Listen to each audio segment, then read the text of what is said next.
Hello बच्चों। तो आप लोगों ने क्लास 8 पास कर ली और अब आप क्लास 9th में आ गए हो। तो जैसे आप क्लास 8 पास किए होगे, आप बहुत सारे लोगों से सुने होंगे कहने के 9th क्लास बहुत टफ है, 9th क्लास बहुत टफ है, कैसे होगा, क्या होगा। तो बच्चों ये टफ नहीं है। जो कहते हैं टफ है उनको बोलो कि मेरे लिए आसान है। ठीक है, क्योंकि सारा चीज जो होता है वो माइंड से होता है। अगर आपने माइंड सेट कर लिया कि टफ है तो वो हमेशा टफ होगा। ठीक है, अगर आपने माइंड सेट किया नहीं ये इजी है, ये मेरे चुटकी का खेल है, तो आप कोई भी क्वेश्चन या कोई भी टॉपिक को स्किप नहीं करोगे। तो सबसे पहले मैं बच्चों आपको बताती हूं कि आप लोग का 9th क्लास में बहुत बहुत वेलकम है। उसके बाद दूसरा आपका ये पॉइंट है कि 9th क्लास टफ नहीं है, आप बस अपने माइंड में सेट रखो। ठीक है, उसके अलावा कुछ नहीं सुनना है। 9 इजी है, टफ नहीं है। भाई आप धीरे धीरे बढ़ रहे हो, कुछ तो इंक्रीज होगा ना, कुछ तो इंक्रीज होगा।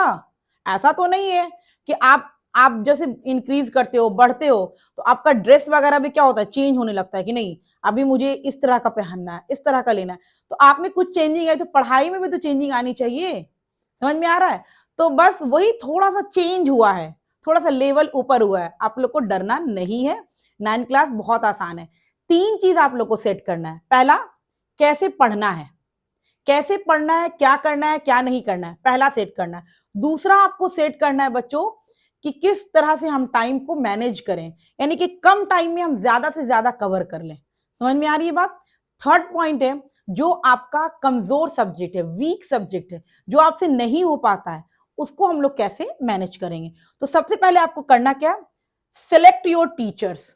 ठीक है, सबसे पहली बात कि आप स्कूल जाते हो, स्कूल में आपको पढ़ाई जो भी पढ़ाया जाता है आपको अगर समझ में आ रहा तो बहुत अच्छी बात है। आप सब कुछ छोड़ करके अपना उस पर फोकस रखो। ठीक है, अगर मान लिया कि स्कूल के टीचर से आपको कुछ स्किप हो जा रहा है, कोई टॉपिक नहीं समझ में आ रहा है, तो आप यूट्यूब पे देखो। ठीक है, यूट्यूब पे ऐसा नहीं है कि एक टॉपिक आप उनका देखें, एक टॉपिक आप उनका देखें, ऐसा नहीं है। कोई एक टीचर को पकड़ो और उसको अच्छे से समझो। ठीक है, हर एक टॉपिक क्लियर करो। मेरी तरफ बहुत सारे टीचर हैं, ठीक है, जो अच्छे से पढ़ा रहे हैं, मेरी तरफ बहुत अच्छा पढ़ा रहे हैं। ठीक है, हर एक टॉपिक क्लियर करा रहे हैं, हर एक न्यूमेरिकल सॉल्व करवा रहे हैं। तो इस तरीके से आपको सबसे पहले आपको टीचर को सिलेक्ट करना पड़ेगा। ऐसा नहीं है कि 5 मिनट इनका सुन रहे, 5 मिनट इनका सुन रहे, 5 मिनट, वो काम नहीं करना। ये सबसे बड़ा ब्लंडर मिस्टेक है। समझ में आ रही है। नेक्स्ट पॉइंट आपको क्या करना है, सिलेक्ट 2 टॉपिक्स एवरी डे। ऐसा नहीं करना है कि आप एक दिन पूरा एक चैप्टर का लेक्चर देख लिए, भाई सब पूरा देख करके कंप्लीट हो गया, माइंड में कुछ गया ही नहीं। समझ में आ रही है। तो आप कोशिश करो कि 2 टॉपिक 3 टॉपिक रोज पढ़ो। समझ में आ रही है। ऐसा नहीं कि आप एक दिन में फुल चैप्टर कंप्लीट कर लिए। बहुत सारे बच्चे करते हैं, एक दिन में देखने बैठते हैं तो फुल चैप्टर कंप्लीट कर लिए, भाई मुझे पूरा आ गया। समझ में आ रही है, लेकिन उनको कुछ नहीं आता। सिर्फ 50% भी अगर उनको गेन हो गया हो तो हम मान लेंगे, सिर्फ वो 10% ही गेन कर पाते हैं। इसलिए आप अपना टाइम भी वेस्ट कर रहे हो। आप 3 घंटे 2 घंटे 2.5 घंटे का लेक्चर बैठ करके देख रहे हो और उसमें से सिर्फ आपको 10% गेन हो रहा है, तो फिर क्या फायदा आपका टाइम वेस्ट का। आप उसको कुछ मत करो। आप डेली हर एक सब्जेक्ट का 3 टॉपिक या 2 टॉपिक ही करो। समझ में आ रही है। 1 टॉपिक 2 टॉपिक 3 टॉपिक डेली करो। ठीक है, आपको कछुए की चाल चलना है, टोटोएस की चाल चलना है, खरगोश की चाल नहीं चलना है, रैबिट की चाल नहीं चलना है कि क्या हुआ कुछ दूर पहुंच के फिर स्टॉप हो गए कि भाई मैं तो विनर हूं, आई एम द विनर। तो वो काम नहीं करना है आपको। आपको टोटोएस के चाल पे चलना है, कछुए के चाल पे चलना है, धीरे धीरे धीरे धीरे इंक्रीज करना है। ठीक है, आप एक दिन में 10 टॉपिक पढ़ ले रहे हो और एक टॉपिक भी समझ में नहीं आ रहा तो फिर वेस्ट ऑफ टाइम भी है और वेस्ट ऑफ माइंड भी है आपका, क्योंकि आपको समझ में तो 1 या 2 ही टॉपिक आएगा। तो daily select 2 topics every day, 2 topic रोज पढ़ो आप। क्लियर है। उसके बाद थर्ड, एनसीईआरटी। ठीक है, जैसे मान लिया कि आप 2 टॉपिक देखा, मेरा आपने 2 टॉपिक देखा, मैं वीडियो ही 3 टॉपिक 2 टॉपिक से ज्यादा नहीं बनाती हूँ, क्योंकि मैं बच्चे के माइंड को जान रही हूँ कि वो 2 टॉपिक 3 टॉपिक के बाद खुद ही क्या होते हैं, टायर्ड हो जाते हैं, थक जाते हैं, नहीं पढ़ना चाहते हैं। ठीक है, तो इतना ही बच्चा पढ़ सके जितना उसकी कैपेसिटी है, जितना उसकी एबिलिटी है। ठीक है, हर बच्चे की एबिलिटी एक तरीके की नहीं होती है। क्लियर है पॉइंट। लेकिन सारे बच्चे की एबिलिटी ये जरूर होती है कि 2 या 3 टॉपिक एक दिन में पढ़ सके। ठीक है, आप 2 टॉपिक पढ़े, मान लिया कि आप फिजिक्स में पढ़े या केमिस्ट्री पढ़े, बायोलॉजी पढ़े, मैथ पढ़े, जो भी पढ़े, आप 2 टॉपिक या 2 टॉपिक पढ़े या 3 टॉपिक पढ़े, वो 3 टॉपिक आप एनसीईआरटी को पढ़ लो, ठीक है? एनसीईआरटी पढ़ लिए, मेरा एनसीईआरटी क्लियर हो गया भाई, 3 टॉपिक मेरा क्लियर। आप वीडियो देखने के बाद, मान लिया कि मैंने 3 टॉपिक का वीडियो डाली हूं, आप वो तीनों टॉपिक का वीडियो देख लिए, उसके बाद आपको वो तीनों टॉपिक एनसीईआरटी पढ़ करके फिनिश करना है, ठीक है? एक बार नहीं पढ़ना, 2 बार पढ़ो एनसीईआरटी, ताकि आपको 100% क्लियर हो। उसके बाद आप एनसीईआरटी का क्वेश्चन करो, क्योंकि एनसीईआरटी में भी टॉपिक के बाद कुछ क्वेश्चंस रहते हैं, ठीक है? हर एक टॉपिक के बाद कुछ क्वेश्चंस रहते हैं। अगर आप उतना भी क्वेश्चन करने की कोशिश करोगे ना, तो जो टॉपिक आप पढ़े हो वो 100% क्लियर होगा। आपको आप देखना कि हर एक टॉपिक के बाद एनसीईआरटी में कुछ क्वेश्चंस रहते हैं, ठीक है? आप जो टॉपिक, मान लिया कि आज 3 टॉपिक पढ़े, 3 टॉपिक को फिर एनसीईआरटी में पढ़ लिए, उसके बाद उसके क्वेश्चन करने बैठे। आप क्वेश्चन जब करने बैठोगे ना, जो 3 टॉपिक में आप मान लिया कि उसमें 80% गेन किए होगे, 20% वो क्वेश्चन आपको गेन करवा देगा। समझ में आ रहा है? तो आपका वो 3 टॉपिक 100% क्लियर हो जाएगा। उसके बाद कुछ एक्स्ट्रा क्वेश्चन करो, कुछ एक्स्ट्रा क्वेश्चन करो। आप स्कूल जा रहे हो, स्कूल में कुछ एक्स्ट्रा क्वेश्चन करो। समझ में आ रही है? हर जगह जाकर के एक्स्ट्रा क्वेश्चन करो। एक्स्ट्रा क्वेश्चन करने के लिए आपको एनसीईआरटी है, या फिर आप कोई साइड बुक रख सकते हो एक्स्ट्रा क्वेश्चंस करने के लिए। उसके बाद वीकली टेस्ट। स्कूल में जो वीकली टेस्ट होता है, हर वीक जो टेस्ट होता है, स्कूल में भी वैसे ही होती है। 2 टॉपिक 3 टॉपिक पढ़ाई जाती है, उसके बाद टेस्ट लिया जाता है कि बच्चे को कितना गेन हुआ। समझ में आ रहा है? तो उसके बाद वीकली टेस्ट जरूर देना, स्किप नहीं करना, ठीक है? आप नहीं तैयारी की हो, मान लिया कि आपका वीकली टेस्ट बहुत जल्दी आ गया, आपसे तैयारी नहीं हुआ है, मत हो तैयारी, आप बैठ जाओ वहां पर, ठीक है? आप बैठ जाओ। अगर वो मान लिया कि 10 क्वेश्चन पूछा है, 10 क्वेश्चन में सिर्फ आप 2 ही क्वेश्चन करो, लेकिन आप बैठो वहां पर, ठीक है? अपने आप को भगाओ मत। अगर वो 2 क्वेश्चन आप कर लोगे, जब आपका नंबर गेन होगा और जब पूरे क्लास में आपका इंसल्टिंग होगी, सारे बच्चे, टीचर बोलेंगे हाँ तुम तो 2 ही क्वेश्चन किए, पूरा पेपर तुम्हारा खाली है, तो तुमको अंदर से क्या होगा? बहुत गिल्ट फील होगा कि मैंने क्या किया। उसके बाद आप अपना जोश जगाओगे कि नहीं भाई, अब हमको कुछ करना है, इस क्लास में सबसे हाई रैंक मेरा रहना चाहिए। समझ में आया? ऐसा नहीं है कि बहुत जो तेज बच्चे होते हैं वो हमेशा ही तेज रहते हैं, ऐसा नहीं है, ठीक है? आप मेहनत करोगे, आप सबको क्रॉस कर जाओगे।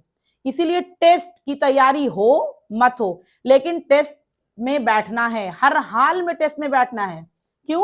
क्योंकि अगर 10 क्वेश्चन में 2 क्वेश्चन करोगे, तो टीचर तो जाहिर सी बात है बोलेंगे ही, भाई तुम तो पूरी कॉपी खाली रखे हो, करते क्या हो? इतना इंसल्ट करेंगे कि तुम्हारा दिमाग खराब हो जाएगा, तुमको इतना गिल्ट फील होगा कि तुम नेक्स्ट टेस्ट में, तुम देखना ऑटोमेटिक तुम्हारा नंबर धीरे धीरे धीरे धीरे गेन होने लगेगा।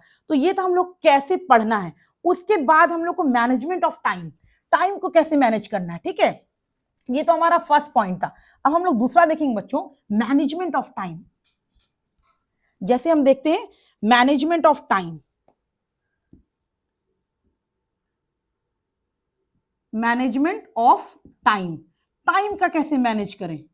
क्योंकि भाई टाइम तो उतना ही है मेरे पास, टाइम उतना ही है, टाइम मेरे पास ज्यादा नहीं है, उतना ही टाइम मुझे हर चीज कवर करना है। क्लियर है पॉइंट? तो आप क्या करोगे? सबसे पहले follow less books and less teachers, ठीक है? Less books and less teacher. Less books, कोई बच्चा आपको आकर कह रहा है कि वो वाली बुक्स जो है ना उससे क्वेश्चन जरूर से आते हैं, इस वाली बुक से क्वेश्चन नहीं, ये काम मत करना। आप जो बुक लिए हुए हो उस पे आपको कमांड रखना है। 10 बुक से क्वेश्चंस वही होते हैं जो आपके पास बुक है, सिर्फ क्वेश्चन ट्विस्ट किया रहता है, घुमा हुआ रहता है, कोई पहले पूछने का तरीका अलग अलग रहता है। इसीलिए ज्यादा बुक नहीं करना है कि आप पढ़ने बैठे हो, एनसीईआरटी खोले और वो बोला कि नहीं, कोई आपका दोस्त बताया कि नहीं उससे क्वेश्चन बहुत ज्यादा आता है वो बुक से, वो बुक खोल के बैठे, उसके बाद एक और बुक लाए खोल के बैठे, यानी कि एक चैप्टर पढ़ने के लिए आप 5 बुक खोले हुए हो, तो आपको कुछ नहीं होने वाला है। एक चैप्टर पढ़ने के लिए एक बुक खोलो, और सबसे बेस्ट है आपका एनसीईआरटी, उसके अलावा तो हम कुछ बोलेंगे ही नहीं। आप वीडियो देखो, यूट्यूब लेक्चर देखो, स्कूल में पढ़ाया जा रहा है वीडियो देखो जो नहीं समझ में आ रहा है, उसके बाद सिर्फ एनसीईआरटी पढ़ो। मैं कहती हूँ सिर्फ एनसीईआरटी पढ़ो, कोई बुक कुछ नहीं कर पाएगा जो एनसीईआरटी कर पाएगा। उसके बाद फॉलो लेस टीचर्स, ज्यादा टीचर्स को फॉलो मत करो, ठीक है? आप मान लिया कि 5 मिनट का लेक्चर, ओ 5 मिनट का वीडियो लेक्चर देखा, अच्छा ये ना इनका व्यूज अच्छा नहीं है भाई, इसको छोड़ो, ये वाले वीडियो को देखो। तो वो काम मत करो ना, भीड़ में मत जाओ ना, भेड़ चाल मत बनो, अपना कुछ स्टैंड लो, अपने कुछ देखो कि हमको, आपको किसका समझ में आ रहा है, कौन बच्चे को किसका समझ में आ रहा है उससे हमको मतलब नहीं, सबका माइंड अलग अलग है। आपको कौन सा समझ में आ रहा है, किस टीचर की लैंग्वेज समझ में आ रही है, किस टीचर का समझाया हुआ समझ में आ रहा है, ये होना चाहिए। नेक्स्ट आप करोगे, don't compare anyone, don't compare anyone, ये कभी मत करना। डोंट कंपेयर, कभी भी किसी से कंपेयर नहीं करना। वो बच्चा जो है वो इस बुक से न्यूमेरिकल सॉल्व करता है, इस बुक से क्वेश्चन सॉल्व करता है, वो जो है इस बुक से क्वेश्चन सॉल्व करता है, ये काम मत करना। अपने आप को ऐसा लेवल बनाओ कि किसी का कंपेयर करने की जरूरत ना पड़े। समझ में आ रही है? कोई बच्चा आकर तुमको बोलता है सुनो ना वो वाली बुक ना बहुत अच्छी है, उसमें से हम लोग उसमें से न्यूमेरिकल सॉल्व करो, क्वेश्चंस आते हैं।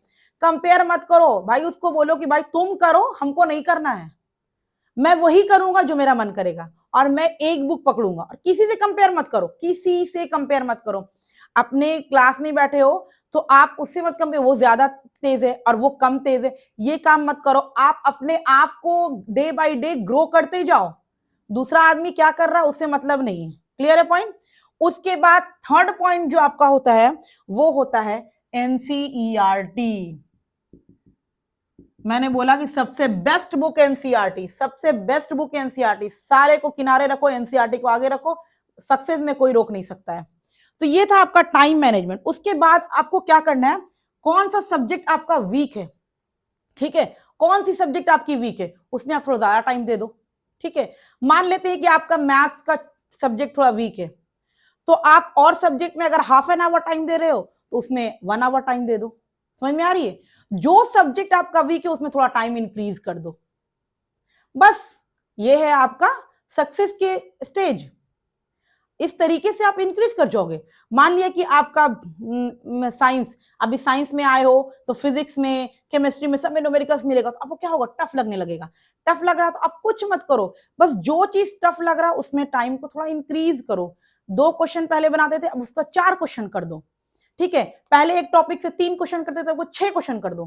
5 क्वेश्चन करते थे, 10 क्वेश्चन कर दो, दुगना कर दो, तो आपका 100% क्लियर हो जाएगा। समझ में आ रही है बात?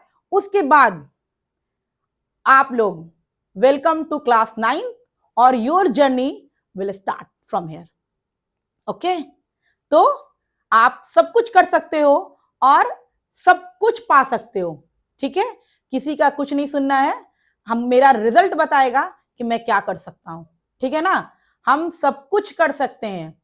सबसे पहली बात कि आपको अपने दिल में ठानना है कि मैं सब कुछ कर सकता हूं, किसी के कुछ बोलने से कुछ नहीं होता है, क्योंकि जब मैं करूंगा तब मेरा सक्सेस होगा।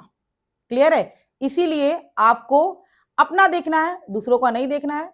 आप लोग क्लास 9 में आ गए हो, आपकी जर्नी स्टार्ट हो गई है और आप एक स्टेज पे चढ़ गए हो अब, कि अब आपको एक लाइन दिख गई है कि हमको किस लाइन में जाना है, किस दिशा में जाना है। इसीलिए आप दूसरों की बातों को ध्यान ना दो, अपने पढ़ाई पे ध्यान दो। और थोड़ा सा खेल जो आपका था ना, मान लेते हैं कि आप 30 मिनट्स या 40 मिनट्स खेलते थे, अब उसको थोड़ा सा डिक्रीज करके 15 मिनट्स, 20 मिनट्स कर दो। ओके, तो अगर ये पॉइंट को आप, मेरे पॉइंट ऑफ व्यू से आप चलते हो तो आप 100% सक्सेस होगे। ओके,